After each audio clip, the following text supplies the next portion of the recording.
Assalamualaikum warahmatullahi wabarakatuh. Ini saya akan memberikan tutorial simpel ya dari teman-teman sebenarnya untuk bagaimana membuat laporan keuangan Mbak Excel.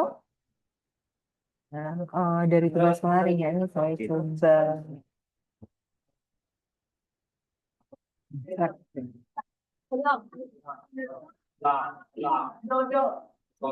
Baik. Jadi sebelumnya kan bentukannya sebenarnya adalah ini ya, WS. Lalu ini tadinya kosong ya. Di sini ya ini adalah file originalnya gitu. Nah, kita kan mau membuat laporan keuangan berdasarkan data keuangan yang kita punya, yaitu dari apa namanya dari neraca saldo gitu ya, dari sini gitu. Nah, eh, caranya pasti simpel banget sebenarnya. Kita tinggal pakai, kalau teman-teman kita pakai pakai rumus Samsung gitu. Tapi berdasarkan kriteria pasti, berarti kita harus mengkategorikan akun-akun ini ke dalam kriteria yang ada dalam ini ya, dalam kelompok di laporan keuangan. Ya, sehingga eh, apa namanya ini file bersihnya gitu ya.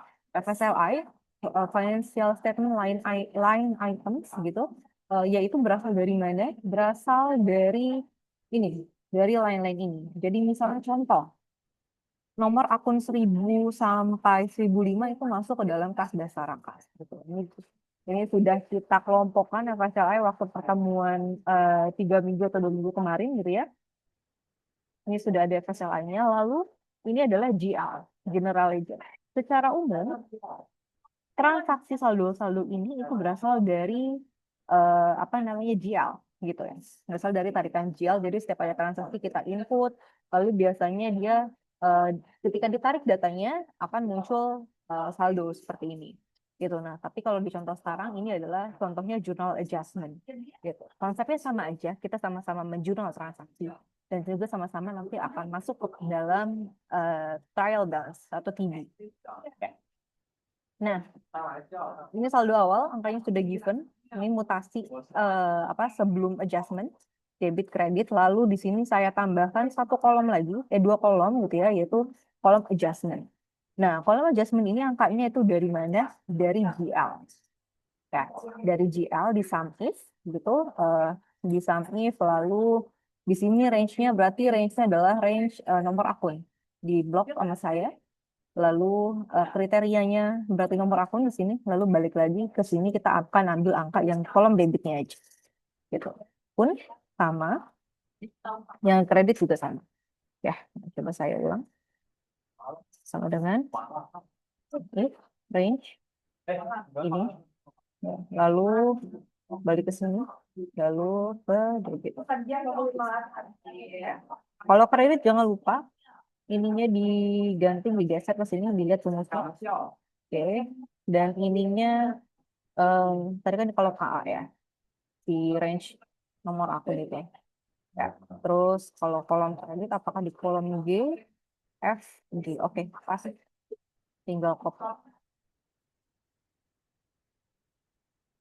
Ya. Nah, ini ceritanya saya udah nge-adjustment ya, sudah membuat jurnal adjustment di sini. Lalu saldo akhir adalah saldo awal ditambah debit, dikurangin kredit, ditambah debit adjustment, dikurangin kredit adjustment. Maka di sini saldo akhir. Ya. Di sini jangan lupa subtotal. Kenapa subtotal? Karena bedanya sama sum biasa tuh apa? Sama total biasa ya kan biasa kita ada sum gini kan. Sorry, terlalu ke bawah. Ya. Nah, bedanya dengan subtotal ya, ini subtotal 9 ya. 9 tuh yang ini, yang sama 9 titik koma lalu kita blok sampai ini ya. Nah, bedanya kalau misalnya subtotal dengan sum itu kalau kita filter per kategori ya, kita filter contoh misalnya saya mau ambil aset deh misalnya. Maka dia udah langsung otomatis hanya menjumlah sesuai dengan yang kita tampilkan di Excel ini. Yang nampil di layar mereka dia eh, apa namanya total sesuai yang ditampilkan gitu intinya. Ya, misalnya beban, gitu. Apa misalnya mau eh, kategori yang di sini, ya misalnya saya mau filter beban, gitu. Ya, jadi gitu sih total. Nah, hmm, nah lalu eh setelah itu kita akan ke balance sheet, BS. BS. Nah, kita pakai sum if, ya, pakai sum if sama dengan sum if. Sebelum ke sum if kita harus kenal dulu yang namanya konsep disclosure dalam laporan keuangan. Dalam laporan keuangan, disclosure itu biasanya dia dalam bentuk absolut. Jadi misalnya walaupun kewajiban ini saldonya negatif, saldo normal negatif, tapi dalam laporan keuangan itu dia statementnya nggak boleh ada tanda apa namanya nggak boleh ada tanda kurung gitu ya. Itu namanya disclosure absolut dalam angka absolut positif gitu. Nah, oleh karena itu, karena di sininya harus absolut ya harus positif, tapi di TB kita ini bagian liability kan pasti ada negatifnya ya. Apa namanya bentuknya ada negatifnya, maka kita harus mengcounter itu, membuat itu menjadi positif dengan apa?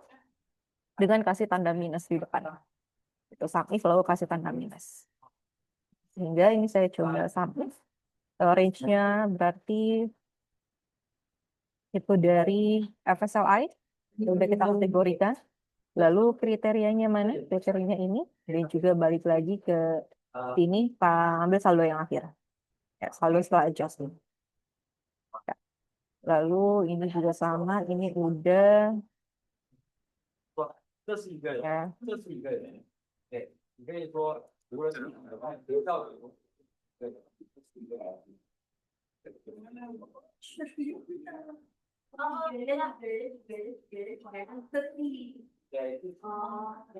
Nah, ini adalah total asetnya ya. Ini jangan jangan sampai kehapus ya subtotal dari kategori ini berarti aset tidak berwujud yang ini aset apa namanya aktif lancar. Ini aktif tidak lancar. Nah, kita akan ke hutang sama kayak tadi cuma bedanya di depannya dikasih tanda negatif. Sama dengan negatif sum if ya range-nya berarti langsung copy aja sih sebenarnya. Ini 比如说他在吃饭，然后我问他个人吃饭吗？ di drag aja. 对，就是我问你，你一个人吃饭吗？就是说 Ada sensitif ya. 你是一个人吃饭， Nilainya BS 38. 是吧 Ya, sini. ？OK， Tinggal kasih negatif di depannya. 知道吗？ Ini ya. Lalu modal dasar tuh biasanya nggak berubah. Makanya kita langsung linkin aja ke sini. Modal dasar biasanya dari awal tuh nggak berubah ya. Dilingkan ke situ. Nah, laba atau rugi kita ini kan tetap earnings ya. Dia itu adalah laba, akumulasi laba atau rugi tiap tahun dari profit and loss diakumulasikan tiap tahun. Makanya ini dilingkan kemana? Ke laporan RE, Retained Earnings, laba ditahan sini. Gitu. Oke. Ini masih ada yang selisih. Jangan lupa kasih kontrol. Kita lihat ya, total asetnya berapa. 19.976.581. Nah, ini masih ada yang salah nih. Ya, ini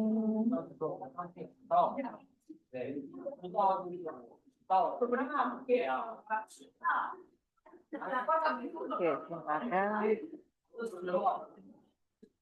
知道，知道，知道。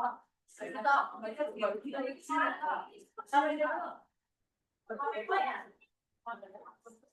sampai range-nya ini, kriterianya ini, sum range-nya adalah ini.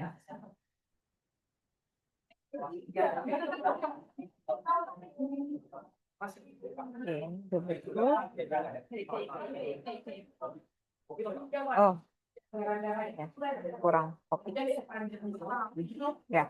Nah, tadi ini laba rugi ditahan itu kan kita akan link ya ke sini ke laporan RE laba rugi ditahan akhir ya. Lalu ini dapatnya dari mana? Sedangkan RE itu adalah hasil dari laba ditahan beginning balance, saldo awal beginning balance ya. Berarti kita langsung linkin aja ke sini. Laba rugi ditahan awal gitu. Nah, biasanya di sini ya. Biasanya di sini. Di kolom ini kan ini saldo awal ya. Ini nggak ada adjustment, mau apa kolom D maupun kolom I itu sama aja angkanya karena nggak ada mutasi gitu ya. Kita taruh aja gitu. Jangan lupa kasih tanda negatif. Ya, tanda negatif. Lalu dividen itu kita langsung linkkan juga. Nah, dividen ini dia nggak ada. Lalu ini laba rugi berjalan, laba ditahan tahun berjalan itu sama dengan kita linkkan ke mana? Ke bagian profit and loss. Ke sini. Ya. Karena apa namanya laba atau rugi dari laporan keuangan P&L, profit and loss itu kan akan masuk ke saldo laba ditahan. Ya, kayak kalian nutup apa jurnal jurnal closing entries ya, ya itu apa? Ke income summary. Gitu. Nah, jadi dalam gambarannya adalah seperti ini. Nah, sehingga apa? Sehingga ini juga harus sudah terisi. Ini jangan lupa ini juga submit sama ya, tapi ingat apa namanya si dia kolom kriterianya apakah ada di kolom A, kita bisa di sini atau di kolom B. Karena di sini menjorok ke arah A, lalu kalau di sini ternyata lebih mendekat ke arah kolom B. Ya, sehingga harus disampaikan. Ya. Nah, ini bisa negatif, sana bisa negatif, bisa positif. Sorry. Maksudnya di sini tampilannya itu tergantung plus minusnya ya. Tapi intinya kuncinya di mana? Kuncinya adalah di laba rugi tahun berjalan di akhir, gitu. Kita lihat di TB-nya. Ini kan penjualan. Kita lihat di ending.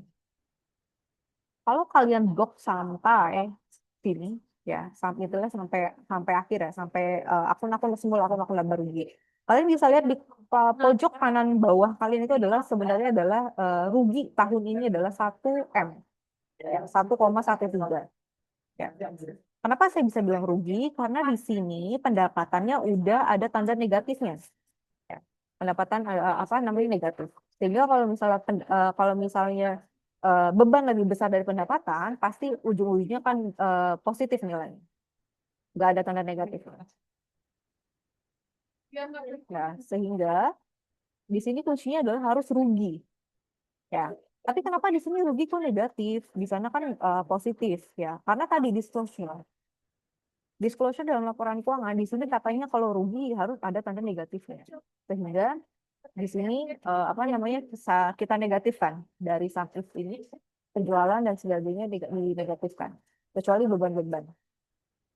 Intinya adalah mau kalian positif, mau kalian sum if di depannya ada negatif atau misalnya enggak, intinya endingnya harus rugi. Endingnya harus rugi dan harus sesuai dengan disclosure. Kalau dia ngurung, maka ngurung. Ini kita hanya permainan apa ya, plus tanda plus minus aja deh, gitu. Nah, setelah itu, ketika ini udah selesai dan ngeling ke sini, lalu nanti ke sini, nanti kalian jangan lupa kontrol ya. Dalam artian kayak berapa sih kalau misalnya total aset dikurangin dengan kewajiban plus modal. Harusnya dia nol. Harusnya balance. Ya, karena di sini juga udah balance. Gitu. Semoga membantu ya semuanya untuk persiapan nanti. Terima kasih.